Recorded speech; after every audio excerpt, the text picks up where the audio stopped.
This is a special edition of the Mike Gallagher Show, Coronavirus in America. We're using the full power of the federal government to defeat the virus, and that's what we've been doing. For a while, life is not going to be the way it used to be in the United States. As we face this national emergency pandemic, now's the time for knowledge and clarity. And this is the place to get it. We're going into a full crisis footing. This is a wartime dynamic. We have to think about helping each other in different ways. The president made very decisive decisions quickly. 2020 is definitely going to be one for the history books. And as we take it all in, we know that we'll get through this together.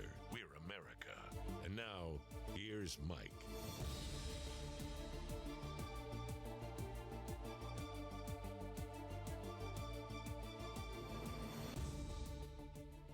I'm surrounded by a lot of smart people. It takes a lot to bring you this show every day, and I am proud to be on a team that includes folks like Tom Tradup, Mark Davis, two columns at townhall.com today that sort of guide us through what many are calling Liberation Day for America. Last night I saw something on the Drudge Report, Colleyville, Texas, a little city outside the in the Dallas-Fort Worth metropolitan area that I know well, spent a lot of time in Colleyville over the years.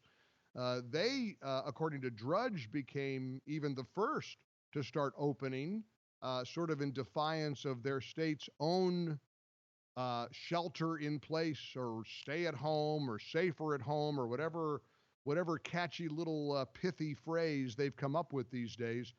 But it's really Georgia that has all the attention today because Governor Brian Kemp has clearly got on the wrong side of President Trump in terms of making the decision to start gradually opening Georgia today and this weekend.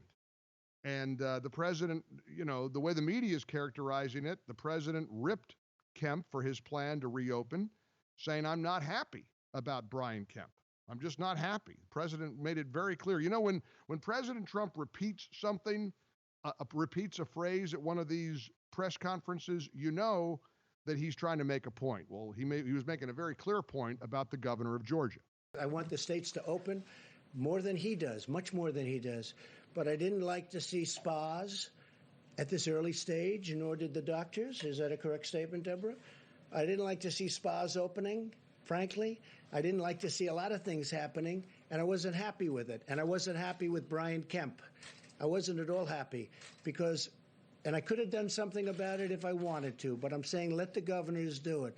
But I wasn't happy with Brian Kemp.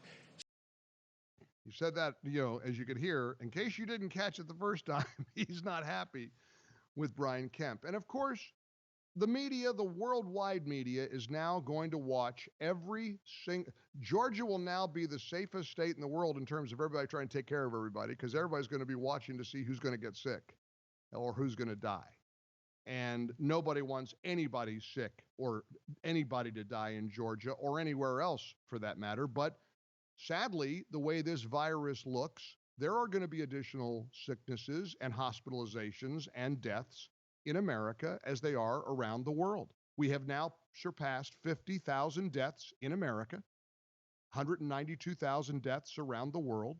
So we make up, you know, better than a fourth of the worldwide deaths to coronavirus, 2.7 million cases confirmed, 870,000 cases confirmed in the United States, and again, over 50,000 deaths.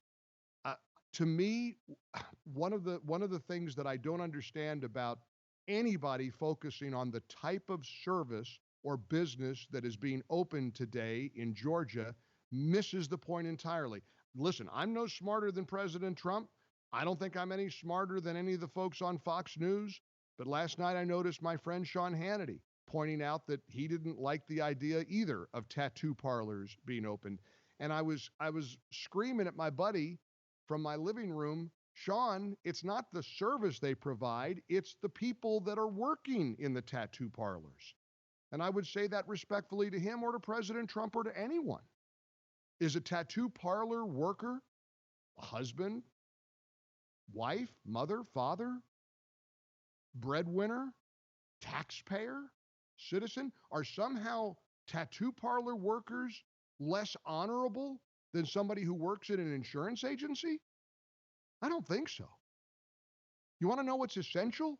Putting food on your family's table.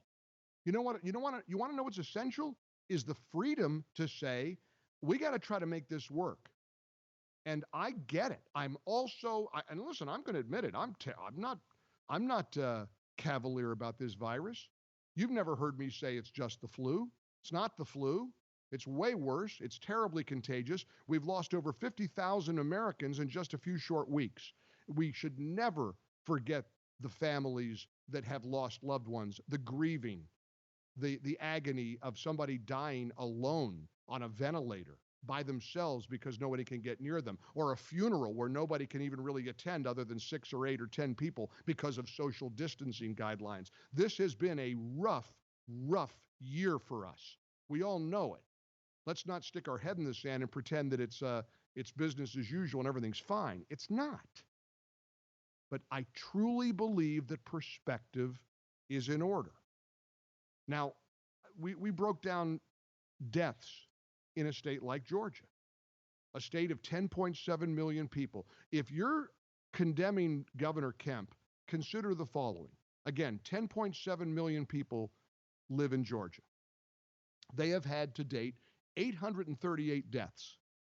838 deaths due, the authorities say, to coronavirus. 838. It's terrible. Believe me, those 838 families are in pain. They're in grief. They're in mourning. And our heart goes out to every one of them.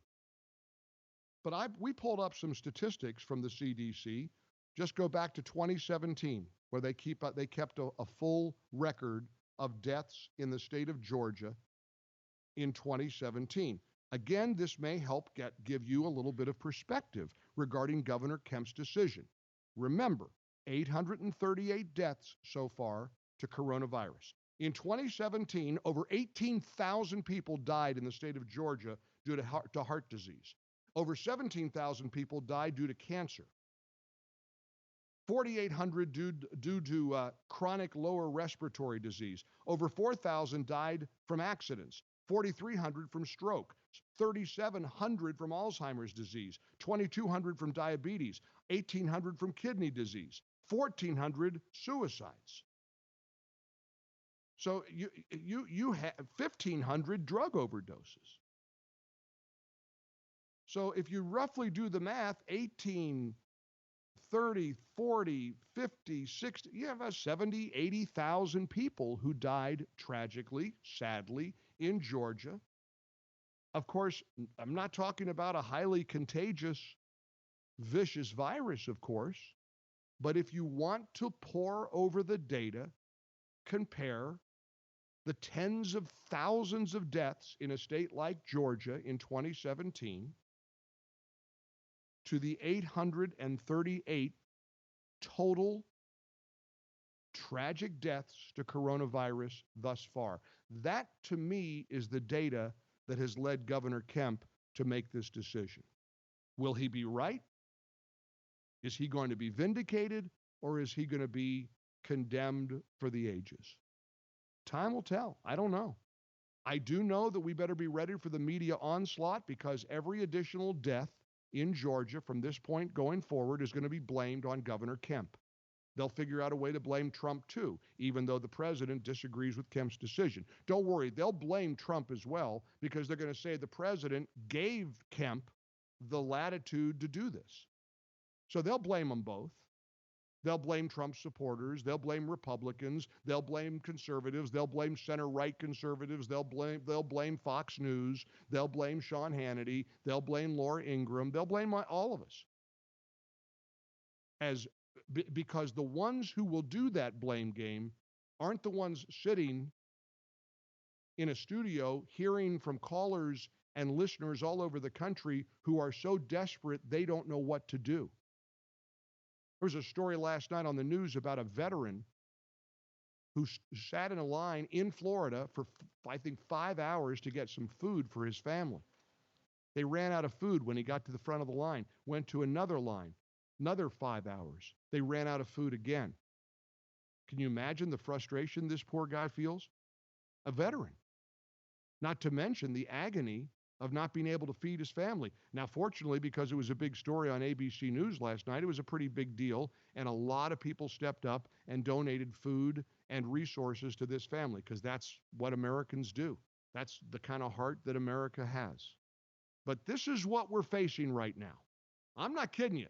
The one thing that's driving me crazy, my hair's sticking up all over, crazy ways. If you watch us on the YouTube channel, on the Mike Gallagher Show YouTube channel, you see how goofy my hair looks.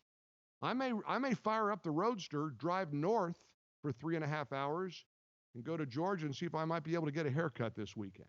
And it's not a protest. It's not any kind of statement. Listen, I could go for a ride, even though it's kind of stormy today in Florida. But it might be worth the experience. Interview some people along the way and see what people think about Georgia starting to open. I think I'm going to do that.